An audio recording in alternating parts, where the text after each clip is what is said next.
You know, it's... that's all right, you just come in and talk all over it. I'm so sorry. I'm so rude. I haven't heard a clap yet. Welcome to Get Shirty, the podcast that likes to look at the little things in life which never fail to irritate. Each episode, we ask our special guest to talk about what gets them shirty at home, work and going out. Then, our off-the-cuff surprise question could take the chat anywhere. Each guest also designs their own made-to-measure shirt, which we then make. So we talk about that too. Funny that, us being tailors.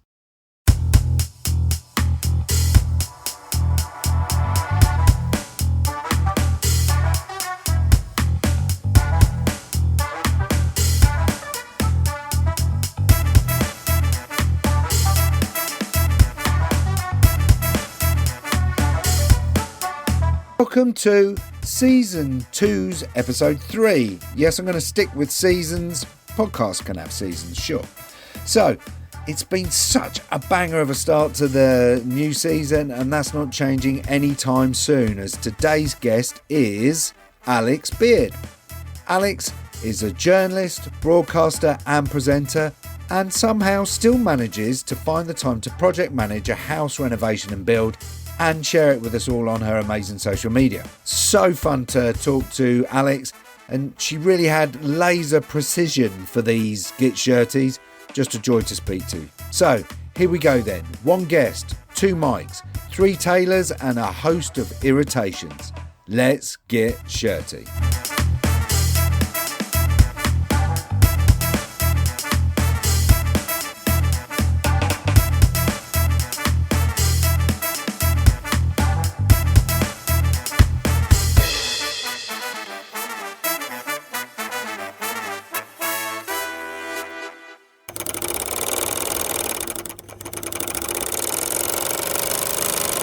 Alex, welcome to the Get Shirty podcast. Thank you. It's nice to sort of have another lady on the podcast. Yeah, good. I'm pleased to represent. Yeah, we want loads more. I know quite a few if you need any more. Oh, yeah, definitely. Send people our way. We'd love that. I'm slightly worried. I'm going to come clean. Are you? Yeah, Please because do. I, having listened to other podcasts, realised what your definition of shirty is, and I don't know if I have that level of calm. I think I either have fine or let's take shirty and drop the R, like that. Right, yeah. okay. So I've tried to find something more mild to discuss. I just go straight to rage. Yeah, good. Well, do you know, and quite often, one of the themes actually that comes through on the podcast is that people say, oh, I'm really quite calm actually. I don't tend to get cross.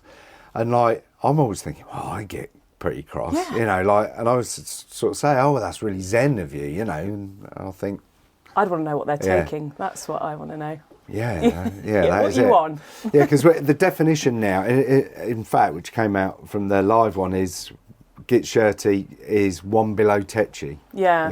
So you're above tetchy, are you? Yeah, I think so. I think I'm Super a woman calm. of an age whose patience is thin, basically. Right. So I'm fine. I'm absolutely not fine. I'm You're 100%. losing your shit. Yeah, Okay. yeah.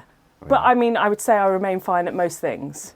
Right, okay. So the line, it takes a bit of time to reach the line. Yes. But once you've reached the line, Yeah. that's it. Yeah. You got Full red mist, yeah. Yeah. Yeah. And do you calm down as quickly? Yes. No, I'm quite good at that, yeah. So you're like yeah. really cross. Yeah. And then Lots of instantly- expletives. Okay. Now I feel better. And I'm back down to earth. okay, for the record, if you want to swear, we're not a non-swearing Okay, podcast. phew, because so, I've spent so much of my career not swearing that I feel like I'm now in overdrive, and I loosely pepper my conversation with right, okay. swears. Yeah. Yeah, because it was because you've done radio and TV, Yeah. haven't you? Well, Yeah. Is there a preference? Do you Yeah, prefer telly. one? Yeah, love it. Although that Right. being said, gone back to podcasts. We, in COVID, had a podcast, and it's actually quite a nice, relaxed medium. Yeah. Allows you to have a much easier conversation. Whereas telly, it's like, please tell this detailed political story in 90 seconds. Yeah. So it's fast. It's really abrupt. You have Yeah. to get to the point really quickly. And so audio allows you to have a much looser conversation, which I really enjoy. Yeah. But at the same time, I then find myself getting incredibly frustrated when people are unable to get to the top line of things, because I'm like, just tell me what you need to say quicker, Right. please. And that's telly. Right, okay. It's interesting, isn't it? That sort of I really like podcasts, and I listen to a lot of podcasts. Same. Because of that free-form conversation, you're never quite sure where it's going to go, and you sort of. One of the things I find frustrating, actually gets me a little bit shirty, is sometimes when they're making a point, and like you say, it's not so much sometimes that they don't get there quick enough, it's just that they forget it and they don't pick it back up later on. And then I'm like, but you were just about to make a really good point about that, and somebody spoke over the top of them and they never go back to it. I think I really wanted to hear what you wanted to say, but I suppose you don't get that in telly. Not so much, because you're out to get that one answer. So if someone moves off the subject, you circle back and be like, actually, what I've come here to ask you is this. I need that answer. So you go back and annoy them. The Paxman style, if you will. I'm just not as obnoxious, I think. I'd like to think, anyway. Well, we'll find out, won't we? That's right. By the end of this, by the time you go, oh my God, so Paxman. And do you find you sort of self-edit a little bit when you're on TV more than, say, radio or podcast? Yeah, I mean, it's been a while. So I haven't been in telly for quite a while now. I've actually sidestepped to advertising just as a result of having kids, and all very boring, predictable. But when I first moved into advertising's really frilly language and lots of just no top line. And I found that I'm like, I've written my proposals, it's 3 sentences, and everyone's like, oh no, we're expecting 3 A4 pages. I was the sentiment is still the same. I've summarised it in 3 sentences. It's a real gear change for me, because I'm constantly self-editing. I just, even in my life, I'm like, what's the quickest route to this? And very different to how my husband, Matt, who's also been on your podcast, obviously, how he operates. He's a meanderer, lots of, he's like a meandering river, whereas I'm just like a waterfall. Push, we know where we're going, let's get there. In every aspect of my life, I think I take that self-edit, telly, quick to the point. Hence why I'm quick to rage. Well, look, let's get straight in with the rage then. Okay, oh God, or a shirt, whichever you like. Okay. So the 3 sort of first areas that we look at is, so it's work, rest and play. Yeah. So work, what are your work get shirties? Okay. Now, obviously your work's quite varied, isn't it? It's quite varied, but I think this is quite a universal shirty. I'm sure that I'm going to have lots of people on board with me here. Okay. And it's people who do reply all unnecessarily. Right. Okay. And I will say that it does eventually send me into a blind rage. So I start shirty, but there's a really good example about a month ago. So where I work now, thousands of people in this company, someone sent out an email saying, really pleased to announce that so-and-so, you've never heard of, has got a job you've never heard of. Yeah. So great, just a classic all business email. And then every fucker in the company replies all to congratulate this person we've never heard of. Yeah, I don't need 55 emails from somebody I've never heard of congratulating somebody I've never heard. Honestly, by the end of the day, I was like, on my delete, just like, this is so unnecessary. So it started off shirty, but built to a rage. Yeah. I am with you. Okay, on that. Thank you. I am with you on that, and I think you're right. I think everybody would be with you on that. Yeah. It is unnecessary. Yeah. And do you think people were doing it consciously? Do you think some people just like, reply, or was it like, was there? Oh no, was there some virtue signalling? Totally, like, they want to be seen at the front. They want to be seen at the front of the queue with a little flag. Yeah, they're the people who get to the front of the gig and they get to the front of whenever the King's visiting. They're those people. Yeah, see, I think that would probably piss me off more than having to look at all the emails, like the sort of the sentiment behind them. Yeah, too much. And it's all a bit gushy, isn't it, as well? Yeah, and come on, let's remember we're British. Let's keep it tight-lipped. Not funny. And are you pretty good with emails anyway? Yeah. I'm killer. I'm one of those people ruthless? Totally. I'm one of those people who always has an empty inbox, always. Right. Like those people who, I have no time for those people who are like, look at my 23,000. I'm like, you're not. No, I'm a bit like that. No, honestly, it makes me itch, physically itch. I don't know how you can live your life like that. Same with WhatsApp, anything like that. I'm like, get through it, clear it out. I need to be at 0 at all times. Yeah. Because Stu, you've got lots of folders as well, and they filter into the different folders. Perfect. Yeah. Are you a Virgo? No. Oh, okay. Pisces. Okay, I don't know what that means. Are you a Virgo? Yes, I am. Oh, well, I still don't know what I it only means. know if it was a Virgo. I'll be like, that sounds right. Virgo. Don't know. That might be very characteristic. Right. I'm not sure. Yeah, it could be, couldn't it?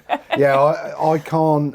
Except it's not true astrology, so... No, I like it when you find things that you agree with. Confirmation bias. Yeah. I like that, Bill. I'll have that bit. Let's call it that. Astrological confirmation. Yeah, Well, totally that. Yeah, so no, I'm not organised with my emails at all. It is a... Is it a problem? It can be. It can be. Very effusive nodding from the crowds. Yeah. I'm not the business chief communicator. Right. You know, that's not my role in the business because it's not my forte. Yes. But you know, I've got a few folders. I've got one folder that is dealt with. So once I've dealt with it, I'll drag it across into that folder. Sometimes. Yeah. So sometimes I'll take it across to that folder. Sometimes I won't. But the minute I've dealt with something, it's gone out of my mind. Yeah. So, and sometimes the minute I've read it and think I'll deal with that, it's gone out of my mind. Yeah. Welcome to ADHD. I was going to say.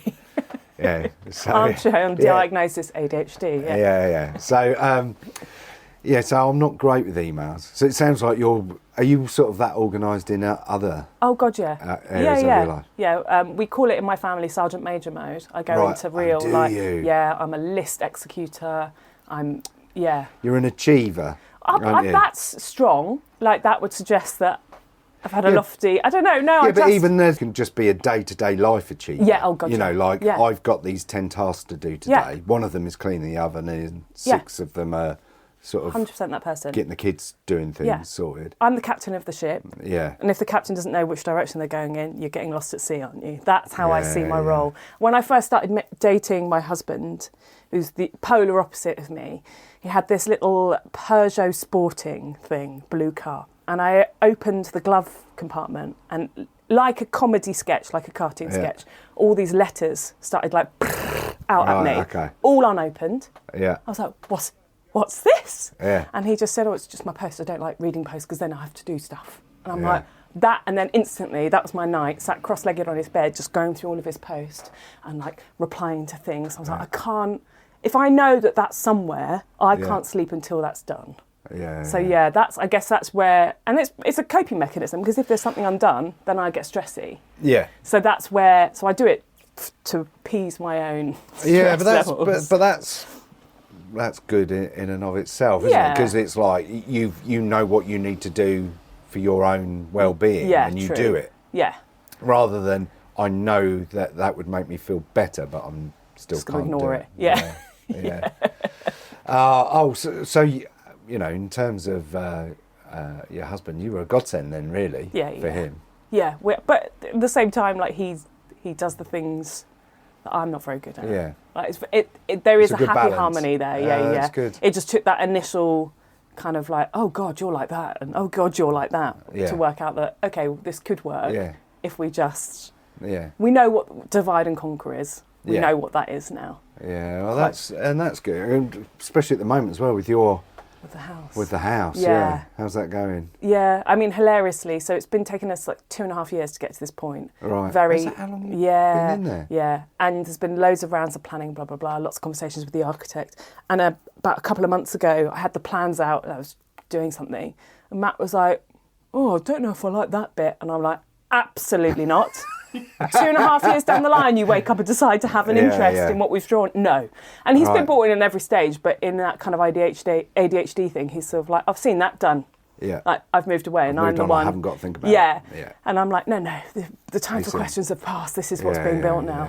I'm very much I'm project managing it. Yeah. And then I give him a shovel and be like, dig there, and he'll dig there. So that's the way that we manage that. I saw the videos on your Instagram around all the footings and dig the trenches, filling up with water, throw a chicken in there. Yeah, or a child, or a cat.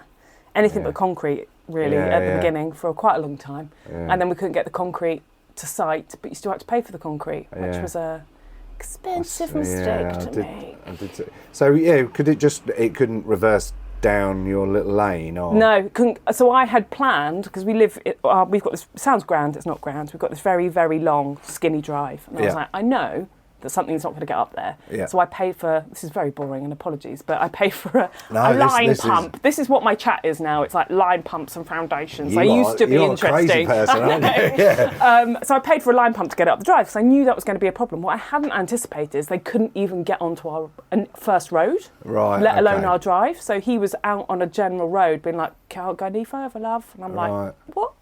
So he just had to like wave off that £2,000 down the road. I know. But you know what? That's what happens when you project manage yourself. So we're learning these mistakes now. Yeah. And now, even if I order so much as a doorbell, I'm telling people they have to come and survey the site before they try and deliver. Okay. I'm like, don't care how big that package is. You come and tell me you can deliver it. Otherwise, I'm not buying it from you. So I'm now super paranoid. So I've learnt my lesson. Well, it's good. You've learned and you've implemented change in order to not have the same problem again. Yeah, exactly. Got the concrete. So found a company that had a much smaller concrete lorry, much smaller, and I said, made them come do a site survey, and they said, we can get it all the way up your drive. I was like, if you can get it up my drive, I will love you. And the woman was like, yep, definitely get it up the drive. So I ordered the concrete from them. The guy took 45 minutes to get the first load up the drive, then got to the top and he was like, my clutch is about to go, I'm not doing that again. I'm like that, right. So then I had to panic find a dumper truck, which I could hire and get to site within an hour. And then we ran the dumper truck down the drive, filled it up with concrete, ran it back up, scooped it in. So it was still a drama, but I don't have a trench in my garden anymore. I have some concrete. So we got there.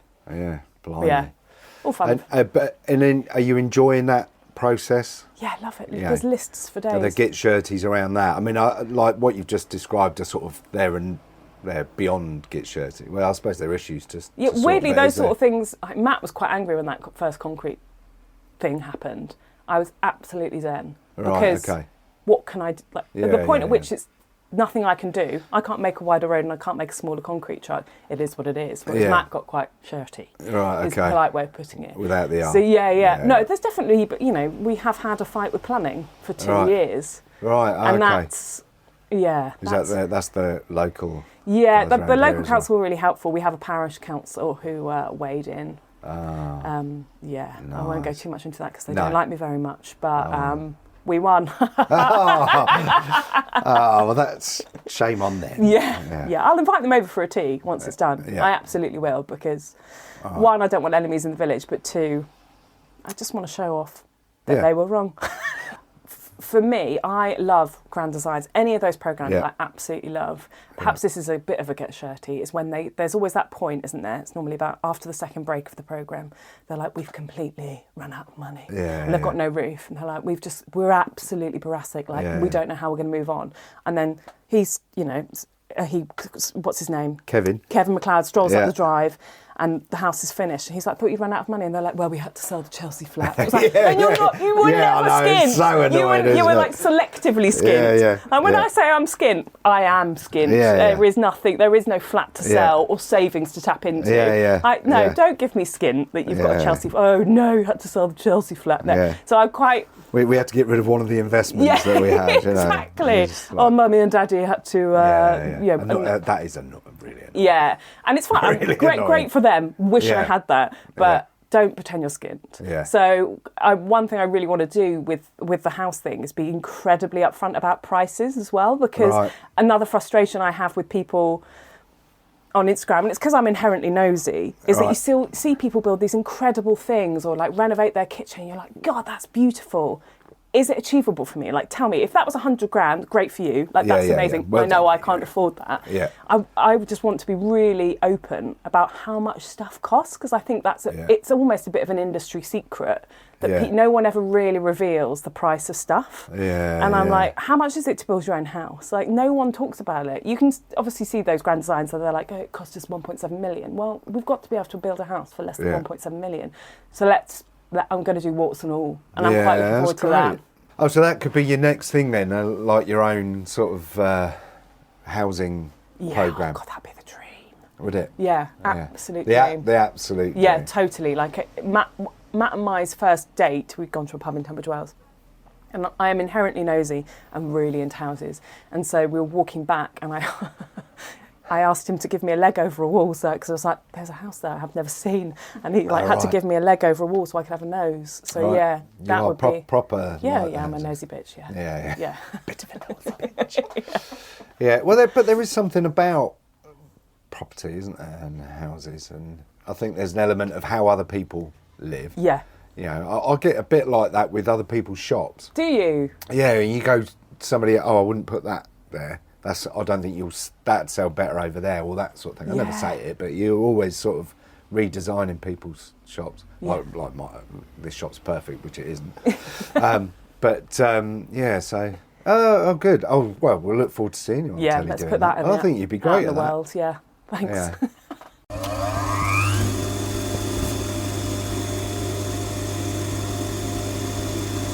So that's your work get shirty, though? Yeah, that's my work get shirty. Emails. Oh, yeah, we travelled quite a long way from emails, didn't we? Wow. Yeah. So now you being a professional journalist and interviewer, if you ever just want to bring it back on track, that's fine. You want me to steer the ship? You just say. Right, I'm happy to steer it, but just be prepared for... grabbing the rudder every so often. Got you. So, emails, yes, tick, I agree. Okay, what about rest? So that's being at home. Being at home. You know, what's that sort of, when in your downtime, not the going outside of things, what are your get shirties? You don't have to point the finger. No, there's no finger. Well, there is a finger, but it's okay at what I'm pointing at. Slugs. Right. Slugs. Yeah. Where do they live? I do not understand it, right? Yeah. And your decking. Well, can you keep them there, please? All the world's slugs live under there. I don't understand it. So we are obviously living in a house that is not great at the moment because it will be renovated. And every morning I come down and there's been a slug party. I don't know where those fuckers are, but they leave a trail and it is like glistening. And then, like, also I've got chickens. Why don't my chickens eat them? Like, why do we need slugs? It's my question. Do we need slugs? I know. I don't know. No, must be something to do with biodiversity. Yeah, I'm sure. Because I don't think they quite break down the soil like worms do, obviously. Yeah. And I don't think they're as beneficial as snails. No. Yeah, I don't know. I thought chickens like slugs. I think I've got fussy chickens. Chickens are probably put away at night time, aren't they? And the slugs are at night time. So there's not a big crossover. That's the what thing it probably is. Slugs are a little bit like that one episode of X-Files where there was that character that could get through any gap. Did you remember that? No, but my reference is Flat Stanley. Yours is X-Files. Flat Stanley, Okay. See, I love Flat Stanley. That's So they can fit through incredibly small gaps, slugs, and they hide. They are daytime hiders. Slugs. So they do. Yeah. And then that moment that you step out, I'm like, I've got to put milk bottles out for the milkmen, and between your toes. Yeah, awful. Yeah. What is the point of them? That's bad.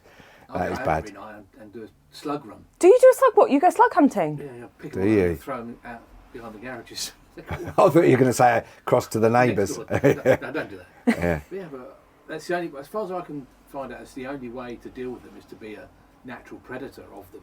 To reduce their Not tried your beer trap? No, nothing works. Do you pick them up with your hands? Yeah, do you? Teeth. No. So I get a bucket of little bucket of water. But you don't kill them. I don't kill them, put them in the water. Why don't you kill them though? Well, that's a lot of killing. What if I have to do some sort of serial slug murderer. Or you could just have a bucket of salt. They can't swim though, can they? So if you are putting them in water, they don't drown. Do they not? No. I don't know. I suppose they haven't got lungs. They must have lungs. I don't know. Slungs. Yeah, I don't suppose they do have lungs. They must have lungs. I'll Google. Please Google. A worm hasn't got a lung, has it? They haven't got lungs. Have they not? No, they sort of. Do they take oxygen via their skin? I don't think any of us paid enough attention in biology at school. This is what I'm learning. I don't think we were taught about slugs. No, slugs because they're pointless. So what's the point in teaching people about slugs? They do have lungs. They have a respiratory pore. Oh, okay. That leads to their lung. Respiratory pore. That's, I mean that doesn't make them sound more attractive, does it? So I tried to rehome them. Don't rehome them because those bastards are making it out to East Sussex. Yeah. Oh, yeah. If the world's slugs live under your decking as well. Oh, only one lung. Only one lung. So it wouldn't be hard to drown them. Taking over the world. Hedgehog. I'd love some hedgehogs. Okay. List of things to do tonight then. Yeah. Then you've got to be careful with your compost heap with hedgehogs. Why? Because they like to go in and sleep in Okay. compost heaps. Why And do I then need to be careful? Well, because you can kill a hedgehog easily. Oh, okay. Yeah, by sort of digging in with your Oh, fork. God. Yeah. Okay. You can kill a hedgehog. Gosh, Yeah. this has turned to Spring Watch. I know. Yeah, who knew? Perhaps it's a new direction for the podcast. So, slugs. I'm 100% with you on that. Okay. So Stu, by the sound of Yeah. it. Sam? Found my people. Don't get many. Oh, Oh, you show off. Many at all. yeah. All right. Town though, aren't I? Really? Yeah, I don't. Townie. Is that Towny. Town slugs. slugs get to the outskirts of a town and go, hang on. Oh, no No, thanks. it's a town. I'm not Too going much in beer. there. Yeah, temperature house. I'm not going in there. I'm not going in there. High It's way fences too. and little men with guns.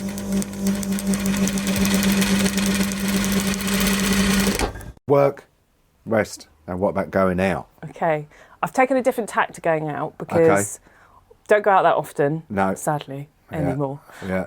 So I've gone for leisure, and I Okay. love swimming. Yeah. Like, I've been a competitive swimmer most of my life until quite Oh, right. recently. Okay. So my get shirty is people who go in the fast lane who shouldn't be in the fast lane. Right.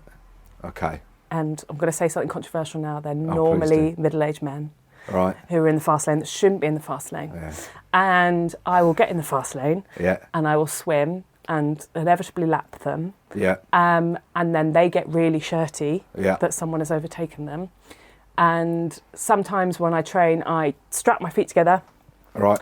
and put weights on the end, i.e. rendering my legs useless Okay. to build my arms. And when I do that, it's quite often those people who've got shirty with me being faster than them Yeah. will really enjoy the fact that they can lap me and be really quite vitriolic about Right, it okay. when I've rendered half my body useless. Right. Okay. Just such a hollow victory. Yeah. But it's this sort of unspoken shirtiness within the pool Yeah. that really grinds my gears. Yeah. So there's a lot. Is there a lot to unpick there? I think there is because look, it's etiquette. Yeah, it and is and they're etiquette. not following the agreed etiquette. Yes. So there's a shirty Yeah. straight off the bat. Yeah. That sort of entitlement Yeah. is in there as well, Yeah, surely. absolutely. And then the hollow victory, as you say, Yeah. that sort of Egotistical. Yeah. ego. Yeah. I mean, look, being a man of a certain age, it never ceases to amaze me how that sort of male ego.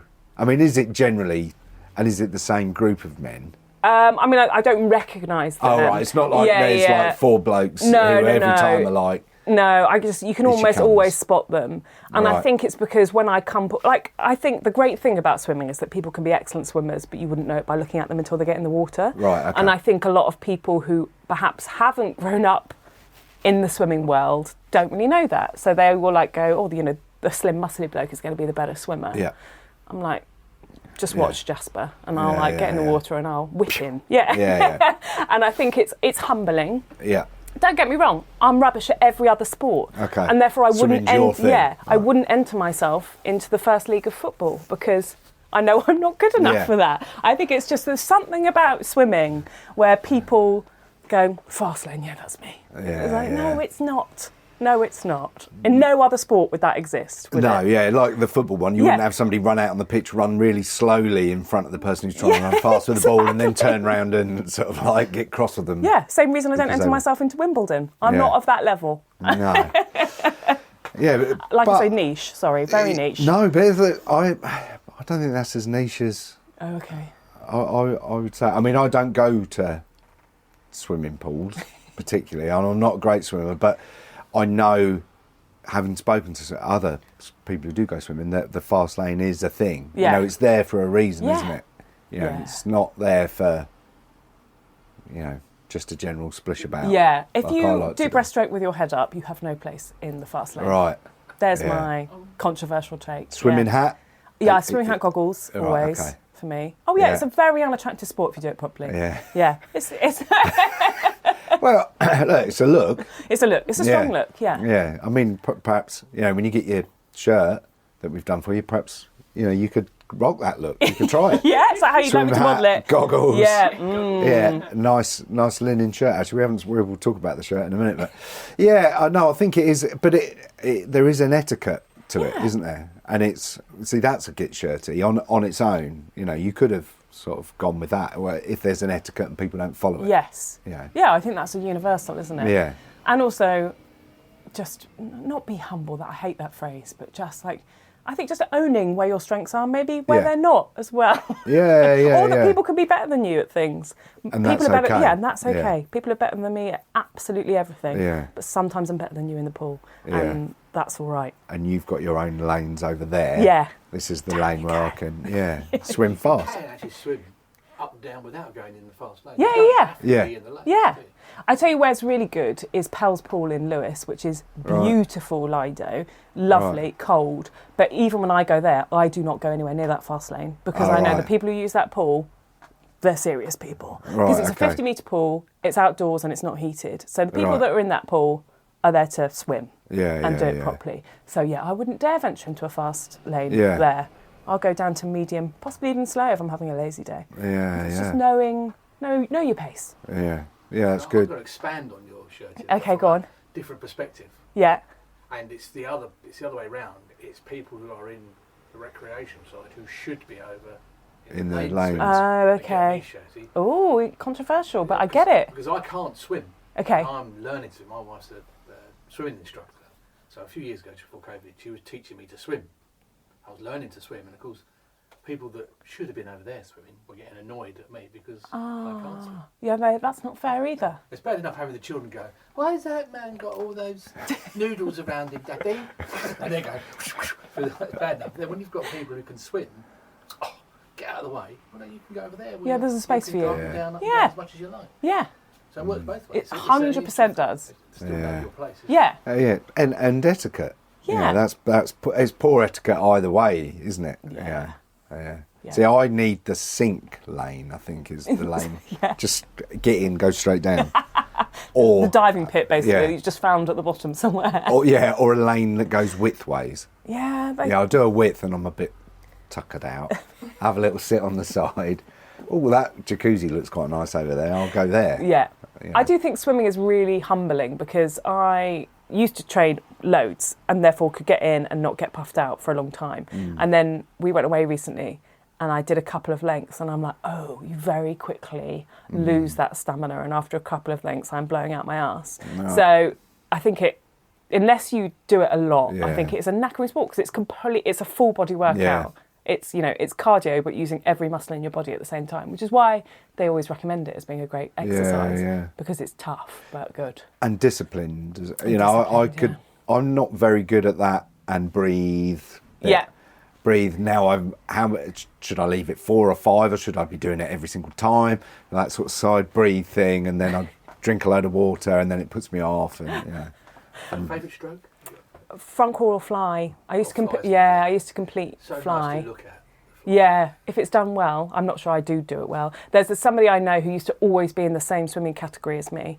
And every competition we went to, from the ages of I competed from the age of 11 all the way up to mid-30s. Right. With a gap in the middle. But she was always in my age category. And she was the most beautiful swimmer. And whenever we go to any competition around the country, when she got in the water, everybody stopped and watched. It was majestic. It was like a dolphin meets human. Right. And when you're like, we're doing the same stroke, but why do I not look like that? Yeah. And she always beat me. The one year that she didn't compete was my year and I got a medal. And every other time she was just always infinitely better than me. But when people can do it well, it is so impressive. Yeah, it's that sort of natural. I don't know. I suppose it's that fluidity, isn't it? Yeah. But I find that with people, when I see people running and they make it look really easy. When I run, no, it doesn't look like that. But it's the same thing. We're both putting one leg in front of the other. So why don't I look? Yeah. It's like Matt. When my husband Matt is very tall, very long, natural runner. We did the Brighton Marathon together years ago. And I'm not a runner, it's not something I enjoy, but I just wanted to have done a marathon. Yeah. And for the first 3 miles, bless him, he stayed with me. He we matched my pace. Yeah. And then after a couple of miles, I sort of looked at him and I was like, go on then. And he sort of opened up his gait, like he's like the BFG. Yeah, just these strides.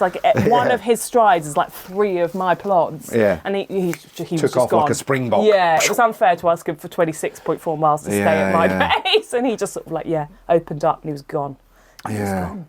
Well, I suppose, is that it then? Physiology, do you think? I think so, yeah, Yeah. definitely. And also how much you do it. Yeah. You know, there is practice. Yeah, and you enjoyed, so when you competed, was that sort of nationwide? Did you go? Yeah, I mean, I was never that committed. Like, there was people who used to do nationals, and I never got to nationals, but Right. I used to do counties. Okay. So was that yeah. getting up at 5 a.m. and going training before school kind of That's thing? what it should have been. I did it for a while, and then Right, I would only train twice a week. Right. The people who took it really seriously would do 3 or 4 mornings before school, and then the same training sessions as me after school. I was into boys, so I didn't really took too much time, you know. But it was definitely my sport. Yeah. But I was just never that committed. That's the difference, isn't it? Yeah. Yeah, I suppose it is, but and the love of it. Yeah. You know, sometimes you can really like something. Yeah. And go, oh yeah, I enjoy doing this, and then sometimes you go, actually, I love this, and I don't want to do anything else. Yeah, I never reached that point. I think a lot of mine was driven by the fact that my coach from the age of 4, a guy called Ted, he was the same coach until I was 34. And so when he retired, I was like, do you know what? It was him that was the driver. So when he retired, I retired. I swum my last swim. But yeah, I think it's whether it's a vocation or a passion, isn't it? And it was never a passion. Yeah, that was succinctly worded there. Well done. Once again, to showing why you are the professional journalist. What that did bring up as well in there was your shirt. We haven't really talked about the shirt that we're doing for you. It's nice. I'm excited. Actually, it's a little bit different because this is a linen. This is, I think, in the podcast, this is our first linen, isn't it? Oh, good. Yeah. Okay. You're breaking the mould. Yes. Well, I don't have formal wear or any real need for formal wear. And therefore, like linen shirts, that's the vibe, I think, for me. I'm excited to see.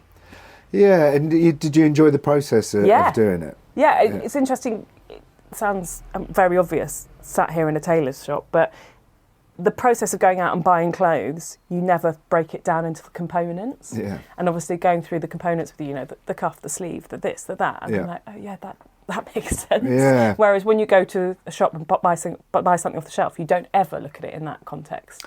No, it's funny actually. That's something I say to customers here. It's like buying a tailored garment is about the building up the relationship, to the person who's tailoring it for you, but also to the garment itself. Buying something from a clothes shop is a transaction, and they're different things. You're looking for the choice that's there and going, that suits me. That's as close to what I can get that's in my head. Yeah. And I'll just go and buy it.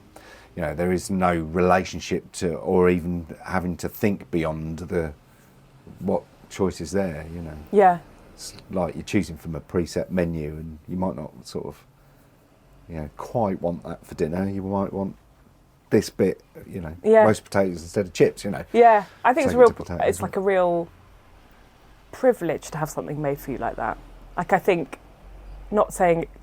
I just think it's a luxury, not a luxury. I'm using all the wrong adjectives. No, but here. You're right. Yeah. That's a lovely experience to have something that is made for you, which is not commonplace. Yeah. That's not your everyday on the whole, is it? I wish it was. God, I wish it was. But it's not. So it was a lovely experience to kind of go through. It's a bit like your TV house programs. Yeah. We'll always do your show. Yeah, there we are. Yeah. Put that shirt on. Yeah, that's it. Well, it is like your house, isn't it? You're building your own property, which is how you want it to be. Yeah, exactly. And you've got to consider everything. And, sometimes there might be a compromise because of cost or price, same with tailoring, really. But the most, as we were saying before we started recording, the most expensive thing might not be the right thing for you. What do you want it for? How often are you going to wear it? You know? And, how hard wearing do you need it to be? And imagine building a house factoring in family life is a lot different to building a house if you're, just a person living on your own or a couple and you haven't got to factor in pets or kids or this. Or, your requirements for it are different. And then, like you say, layering in that budget. If your budget was endless, would I be digging my own trenches? Absolutely no, I wouldn't. So it's all about that push and pull, isn't it? Of what you need versus what you can have. Yeah, it is, and I think tailoring is good like that. Yeah, it's good. So have you never had anything made for you before? No, well, apart from a wedding dress. Right. Okay. Which I sort of designed on the back of a napkin because I couldn't find anything that I liked, and thought that it was all too fussy and too expensive, frankly. All right. For something I'd wear once. Yeah. So yeah, I had an idea in my head of what I wanted the shape to be, and then I took it to a woman who made it. Yeah. So that's the only piece that I've ever had made for me. Yeah. Great piece to have made though. Yeah, it was, and it ended up being infinitely cheaper than buying something that somebody else has designed, but then you need to tailor it to you. So, yeah. It's funny. I think one of the things that, and actually, I'll be interested on your views on this. If you did you go wedding dress shopping at all? Did you go and have a look? Hated it. Yeah. And I think a lot of what the bride's market is about selling that experience. Yeah. Rather than the dress itself. Yeah. You know, it's about, you need to go looking for your perfect dress. The perfect dress is out there somewhere and you can find it. Yeah. You've just got to go to this place and sit down and have a glass of champagne and blah, blah, blah. And it should be a lovely experience, but it's about the search rather than about the what you want. Yeah. You know, it's about sort of matching yourself to something that's there, which I think the groom side of things is a slightly better deal from that point of view. I totally agree. I think men can go into it knowing, because quite often men wear suits at some point in their life, so they have an understanding of what they like in a suit, and then that's their opportunity to go and be like, I know I like this style and I'd like it in this colour, and I think it's probably a bit more, if they're into it, a bit more fun. Whereas I found shopping for a wedding dress, I honestly hated it. Like the expectation put upon you to have a moment where you cry and everyone's like, the dress is beautiful. Never had that. And if I was called princess one more time, I tell you, we're going above shirty now. I'm really? like, but piss off. Go on. I'm a full-grown woman. Let it out. Go. Do not call me a princess. Like, no. Yeah. And also, princess for £3,000. Like, just jog on. And I know some people absolutely loved it, but I felt like I was playing dress up. Yeah. Nothing felt authentic to me. Like, why do I need to lose every sense of my personal style because it's my wedding day? I would never wear a beaded chiffon so why am I suddenly wearing it on this day? And it felt really inauthentic to me, and therefore it felt, I hated it, and that's why we went down this.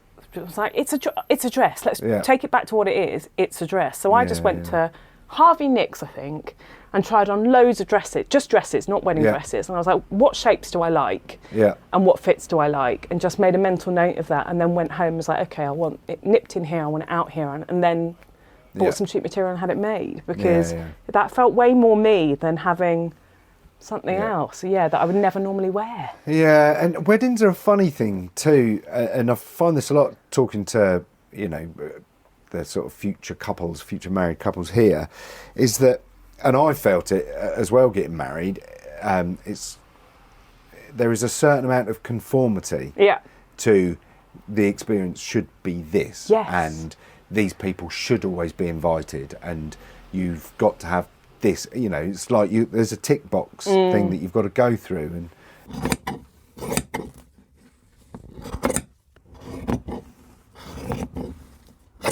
all right, so now it's time for the... Oh, okay. Stu, would you like me to go through the explanation? Oh, yes. So... Shorter explanation. Do you want a short one? Stu likes the long explanation. So, this hat... Yes. So we had the idea of having a off-the-cuff question. Ha-ha, look, there's a great pun. Great pun. Off the cuff, and it works. So you don't know what this shirt is going to be about. Oh, God, the pressure. But then we were like... we've got all the options, all the different things, the off-the-cuff questions, but how do we get those to the person who's got to pick one? Yeah. Well, we'll put them in their bowler hat. Yeah. That'd be great, but then it doesn't work with the pun anymore because they're out of a hat. Adam Buxton said, because he was the first person we did it with, and we just quickly put them in a hat, he said, well, you could pin them to a shirt cuff. That didn't feel right, but it works because they're off the cuff then. Yeah. But we were like, no, we put them in the bowler hat, and it became such a thing talking to him about it. And every podcast since then, I've had to do this explanation as to why they're in a hat. And Sam wants the explanation dropped. Stu likes the explanation because it comes out different every time. It's the off-the-cuff hatty cuff, out of a hat. Hatty cuff question. Hatty cuff question. All right. Sure, rolls off the tongue. So feel free to. We've had lots of different theories. Okay. Actually, Alex. Yeah. What? Yeah. Off the top of your head. Yeah. And what did Alex Horn say? He came up with a few, didn't he? Collared. You've been collared or something, and there was all. What I love that is if you'd have said to me it's an off the cuff question and had to be a bowler hat, I would not have questioned it or thought about it. No. And probably most people wouldn't. No, probably not. But here we are. Here we are. Yeah. So go for it. Look. Okay. Yeah. The hatty cuff question. Off the cuff. Ooh, chores. Chores. All right. Okay, so what gets me shirty about chores? Yeah. Oh, yeah. Okay. I'd like to preface this by saying I love my husband very much. Okay? Yeah. Oh, I think we should. Yeah, so good. Yeah. I love my husband very much. We love your husband. He's a lovely chap. But he's very good at chores. But there is there's no beef there. What my beef is how he does the chores versus how I do the chores. Okay, yeah. And the example of this is, and this is again like really nichey, but when we fold, like I have all the kids' school clothes in a big roll-out drawer. Do you know, I was about to say I've got a prediction as to what this is. Okay. And I had it in my head. I nearly wrote it on a piece. It was one of those things. Like a magic trick where you go, here's and I the would have gone, answer. and this is what it is. Okay. And I know, you know you've where I'm started going. it now, but I know exactly what you're going to say. So in it, I have everything in very organised piles. Like these are the PE t-shirts, these are the day t-shirts, one kid's jumpers, girls' cardigans, everything, so that when we roll it in the morning, it's like bish, bash, bosh, like I can do it really quickly. And then on the days that Matt has decided to put away the washing, it's like there's been a tornado and it's just been shoved in the box and shoved back under. Mm-hmm. So when you pull it out, it's just chaos. There is no order to this. I can't do it quickly. And it boils my piss. There's no other way. Like I say, we've gone beyond shirty and it boils my piss. Into pure fucking rage. Pure rage, because great that you do chores, and he is great at doing chores, and it's not a thing where he goes, what chore shall I do? Like he is a self-serving man. Perfect. But there is just certain blips, certain blind spots where it's like, if you do it shit, I'd rather you didn't do it. But then the phrase I keep saying is weaponised incompetence. No, you don't get away with that. Just do it better. Just do it better. Yeah. And that is my get shirty / get shitty chore off the cuff. Is that where you were going? Is that what you had in your head? Before you even start, you said chores, and when you went, I love my husband very much, in my head I went, it's folding washing. Because I'm not allowed to fold washing. Are you not? No. Why can't you just fold it better? You must fold all the time. You're a tailor. Yeah. But I fold it the way I like it folded. Okay. Which is not the right way to fold it. Oh, okay. Well, that's just a different set of styles. It might be slightly shitter way of folding it. Okay. But I think it's more efficient and equally as good. Okay. But I'm not as organised with it. Yeah, it's the organisation thing. That, I don't care about neat folds. Just there's obvious piles. Let's follow. Follow the system, please. Yeah. Yeah. Etiquette. Stay in the right lane. Stay it's in etiquette. The right lane. Yeah. I sound very straight and quite highly strung, don't I? Oh God. Move away from the washing. Yeah, it's one of those. Again, though, look, that's fair. That is fair. Yeah. If it were just like I don't like the way they look in the cupboard, then that's a different thing. Yeah. But if it's mucking up your mornings. Yeah. He'll like my system when it's working in his favour. Yeah. In the morning when we've got 3 minutes to get in the car and get to school, that system really comes into its own. Yeah. So let's just abide by the system, please. Yeah. So it's the lack of following what works. Yeah. That's fair. Yeah, no, I think I just fold washing badly. But in fairness, here I don't have to fold anything. Do you not? No, I guess I hangers. press it, goes on a hanger, goes on a mannequin. True. What I have about to fold material? the cloth. Yeah. Sometimes. It's rolled. But that all goes on boards, on rolls, gets turned back on the shelf. That's about it. So I don't very often have to fold things. No, I can imagine though. in your trade that you don't just do the scrumple up. I bet you, like you say, your system isn't that you don't do it, you just do it in a different way. Yeah. I can't imagine you'd ever disrespect a garment in that way. No. Do you know what never ceases to amaze me is men of a certain age who don't know how to put trousers on a hanger. Oh, really? Yeah. Do I know how to put trousers on a hanger? Oh, I don't know. I'll have to give you a Is it you pull the zip out forward so it's that way rather than in half? Well, look, I prefer the zip not being done up. Yeah. And the front of the trousers folded in. Okay. Because I think it keeps a line on the hanger better. There we go. For the benefit of the listeners, Sam's now getting out a pair of trousers. Yeah. You'll know there's a chap who's never put trousers on hangers because he'll come out and go, "Oh, I've just left them on the hanger. I've left them on the chair through there. Is that okay? Or I've put them on the hook. Is that okay?" Or they'll put them on the hanger in a weird way. Okay, so this is what I'm being shown here is what I would expect to pick up from a dry cleaners, and I would never manufacture again myself. Okay. Yeah. So right. Flat cuff to flat cuff, hang them down and then pull them through the hanger so that the creases are flat. Creases at the front. Yeah. Yeah, you see it, I'd always have the creases at the side. Yeah, I don't know how to do it. Oh. Yeah, there we are. Perhaps that's me being overly... Well, I also think the quality of the garments you hanging properly doesn't match the quality of the garments I'm hanging at home. Yeah, but if it's a pair of jeans, you wouldn't hang a pair of jeans like that. I roll my jeans. Yeah, well, that's good too. But if it's got a crease pressed in the front, you want to keep that crease. Yeah, I've never been able to do that, and now I know why. Well, look, we can show you. Okay, thanks. But yeah, I just thought, well, perhaps that was just, even the school trousers went on a hanger like that. Wow. Yeah. Or following that and over the back of a chair so that they stayed nice for the next day. Yeah, you're proper. That's proper. Is it? Yeah, I think that is proper. My son's a bit like that. Is that one of my special things? No. Oh, right. I thought you were doing that. That kind of knowing nod. Oh, yeah. He presses his school trousers. Does he? But he's a tailor's son, I suppose, isn't he? Yeah. So, and polishes his school shoes. Oh, wow. Like nearly every night. Are you kidding? How old is he? 30. He's just turned 13. Wow. Yeah. But I respect it. He likes, proper. presses his shirt. That's the look. Yeah, likes to look, correct, I suppose. Oh, I've got the opposite. Yeah. My son wears everything inside out and right back to front and doesn't care. Yeah, but that's good too, because that's sort of, it's what, it's the same with tailoring, it's what, or wearing any clothes, it's what you feel right in. Yeah, true. There is, I think tailoring can be a little bit wrong and righty, you shouldn't do this and only ever do the top button and never do the bottom button up on a waistcoat and all these sorts of things. And there is a place for that if that's what you like. Yes. If it suits you to want to conform in those ways to style, that's great. But style and fashion, they're different things, and find your own style. Find your own style, then it can be whatever you like. Wear it inside out, back to front. That's great. If that's how you feel best in it. So that's what brings the best out of people. I like that. So, so there you go. But chores. That was a good one. Okay, that was a good one.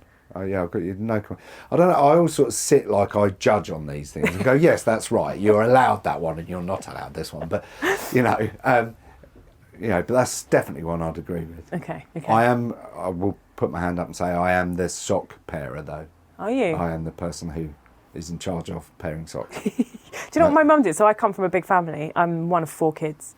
And my mum, I can't remember at what age we all were, but definitely like beginning secondary school. So, 10, 11, 12, 13 age. She got rid of all the socks in the house. Yeah. And bought like 20, probably more than that, 40 pairs of black size 8 socks. And that's all anyone in the house wore. Yeah, mum, dad, me and my 3 brothers. Because then there was never an odd sock in the house. Yeah. And I respect it. That's a pretty good system, isn't it? I go for the motifs. Socks with a little motif on the side, and then they're easy to pair, and you know whose socks are whose. Interesting. Yeah. Okay. I think I'm wearing. Oh no, I've got spotties on today. I was going to say I think I'm wearing my Thor socks today, with the Thor's hammer on the side, but always a child. Yeah, but the black sock theory, that's good. Everyone's same size, everyone's same colour. Yeah. I presume you're all size 8. Or it didn't matter. Oh really? Didn't matter. Yeah. Well, that's a sort of good system. Yeah. I think everyone's roughly a size 8, isn't it? Someone in size 10 could wear a size 8. Someone who's a size 6. I mean, they're socks. Yeah, no. No, you were a proper sock man. Well, these two all know what's happening now. We've started talking about socks. He's going to have to put his socks up. Oh, is he? Yeah. Are you a cardinal sock puller upper? Yeah. Can you not get braces? Yeah, I don't want to go down that route. Sock garters, So- is that what it's called? Socks feel weird. So now we've said socks. The You're now socks around thinking my about ankles it. are going... Wah, wah, wah, Pull your wah, socks wah, up. wah, wah. It's fine, you're in. I'm going to try and resist it. You sure? But if a sock's hanging off the end of my toes, scrumpled at the end of my That's feet, like don't Matt. like It's it. an ADHD thing. 100%. If they're off my heels or Yeah. slightly round to the side, Yeah. they have to come off and Yeah. go back on. That's like Matt. And he gets angry if he sees people in our house with the socks like that. We call them, Yeah. I don't know why, melly socks. He's like, oh, you've got melly socks. Yeah. You've got to change your socks. And none of us care, but he really cares. Yeah. Yeah, if I'm wearing shorts, I can roll my socks down. Yeah. If I'm wearing shorts, I can roll them down, but if I'm wearing proper trousers, they've got to be pulled up. Oh. Yeah. It's weird, isn't it? We've learned something yeah. yesterday. And I don't like them not feeling comfortable. And in fact, I even have to put the left sock on first. Wow. Yeah. Okay. We've really touched on something here with socks, haven't we? Yeah. Just brought mine up. It was really good. Yeah. They are literally going around my ankles like that. It's horrible. So on that note, I'm going to say goodbye. And then when we're not recording, I can pull my socks up. How sad. So thank you so much. I really enjoyed that conversation. It was great. And I look forward to seeing your sort of, not grand designs, whatever you are. What are you going to call your house programme? I don't know. Good point. I'll have a think. Yeah. I'll have a think. That's great. But thank you so much for coming on. Get shirty, and look forward to sorting your shirt out for you. Thank you so much for having me.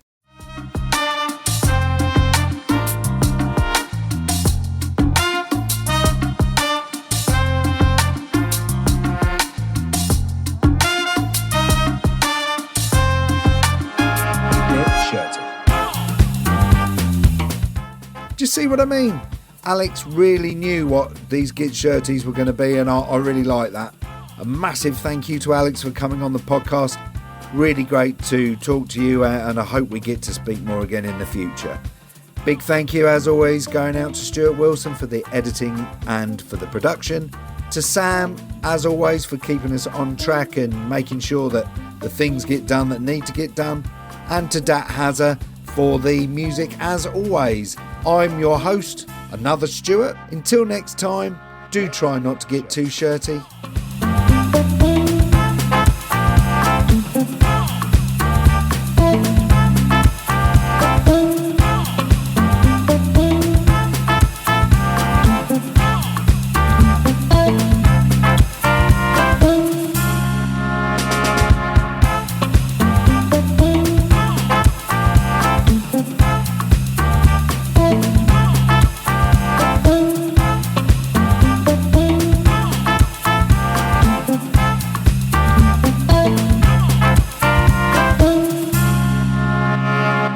Let's get shirty. Quick, pull your socks up.